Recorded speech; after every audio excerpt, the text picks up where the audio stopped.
गण गण गणात बोलते जय Gajanan. So hey guys, welcome to my mini blog. तो आज है बहुत स्पेशल दिन, आज है गजानन महाराज का प्रगट दिन। तो अभी हम जा रहे हैं मेरे मासी के गाँव गजानन महाराज के दर्शन करने, क्योंकि वहाँ पे बहुत बड़ा गजानन महाराज का मंदिर है और बहुत अच्छे तरीके से वहाँ पे प्रगट दिन सेलिब्रेट करते हैं, बहुत बड़ा महोत्सव होता है। तो अभी हम यहाँ पे आ गए और अभी हम जा रहे हैं गजानन महाराज के मंदिर में दर्शन करने। तो हम निकल गए हैं मंदिर में जाने के लिए और यहाँ पे देखो इतना ज़्यादा रश था कि क्या बताऊँ, क्योंकि इतने भाविक भक्त आए थे दर्शन करने। हम हर साल हमारे गाँव में या शेगांव जाते हैं दर्शन करने, तो हमने सोचा चलो चलते हैं इस साल, क्योंकि मासी फोर्स भी कर रही थी। तो हम यहाँ पे आ गए, हमने बहुत अच्छे तरीके से दर्शन किया। उसके बाद हम चले गए मेले में, क्योंकि यहाँ पे मेला भी लगा हुआ था। बट इतनी ज़्यादा धूप थी कि क्या बताऊँ, मेरी तो हालत ही ख़राब हो गई थी।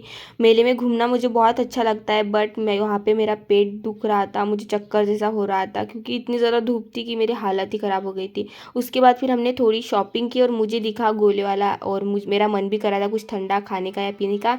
तो हम चले गए गोले वाले के पास, बट वहाँ पे उसके पास का बर्फ़ ही ख़त्म हो गया था। तो उसने किसी को भेजा था लाने के लिए, तो हमने वहाँ पे वेट किया। उसके बाद बर्फ़ आ गया था, उसने बनाया हमारे लिए रंगी बिरंगी गोला, और फिर हमने खाया गोला। और गोले की ऐसी बात है कि एक बाइट लेके ही, एक चुस्की लेके ही ऐसा लगता है कि अब ठीक है, अब धूप भी हमें कुछ नहीं कर सकती, इतना रिफ़्रेश लगता है। मुझे तो गोला खाना बहुत पसंद है। समर्स में मुझे यही चीज़ बहुत अच्छी लगती है, क्योंकि समर्स में गोला खाने को मिलता है और गोला मेरा फेवरेट है, मुझे गोला खाना बहुत ज़्यादा पसंद है। उसके बाद हम निकल गए और शॉपिंग करने। गोला खाते खाते ही हमने सोचा चलो शॉपिंग करते, क्योंकि शॉपिंग नहीं रुकनी चाहिए। और गाइज़, मुझे आप कहोगे कि तुम किसी दुकान में जाकर शॉपिंग करो या मेले में जाकर, तो मैं मेला चूज़ करूँगी, क्योंकि मेले में शॉपिंग करना मुझे बहुत ज़्यादा पसंद है। क्योंकि मेले में हर चीज़ मिलती है और वो भी सस्ते में, और अच्छी चीज़ मिलती है। मुझे मेले में शॉपिंग करना बहुत ज़्यादा पसंद है। उसके बाद हम आ गए थे प्रसाद लेने। मैंने प्रसाद थोड़ा सा ही लिया, क्योंकि मेरा पेट दर्द कर रहा था। उसके बाद फिर हम यहाँ पे बैठ के हम बलून के साथ खेल रहे थे। हमने बहुत ज़्यादा इंजॉय किया यहाँ पे भी, और देखो कितना इंजॉय कर रहे हैं हम लोग। उसके बाद हम चले गए थे घर, और घर आते ही हम सब लोगों ने खोला अपना शॉपिंग का पिटारा और देखा कि हमने क्या क्या शॉपिंग की है। और ये देखो, ये पुंगी के पीछे ही लग गई थी बजाने को।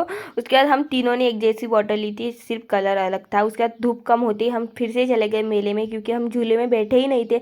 और गाइज, मैं फर्स्ट टाइम इस झूले में बैठ रही हूँ, मुझे तो डर लग रहा था बट एक्साइटमेंट भी थी। बट वहाँ पे जाके पता चला कि कितना ज़्यादा डर लगता है। मैं तो एकदम एक्साइटेड थी कि अब मैं झूले में बैठूंगी, झूले में बैठूंगी, बट बैठते ही मेरी तो हालत ख़राब हो गई। नॉन स्टॉप चिल्ला रही थी मैं, और मेरी आंखें तो मैंने एक सेकेंड के लिए भी नहीं खोली, इतना ज़्यादा डर लग रहा था। मैंने और इतना टाइट पकड़ के रखा था मैंने झूले को कि क्या पता, मुझे तो लग रहा था अब मैं गिर ही जाऊंगी। बट अब मैं फिर से नहीं बैठूंगी झूले में। हो गया मेरा एक्सपीरियंस अभी। That is, thank you for watching this video, bye friend.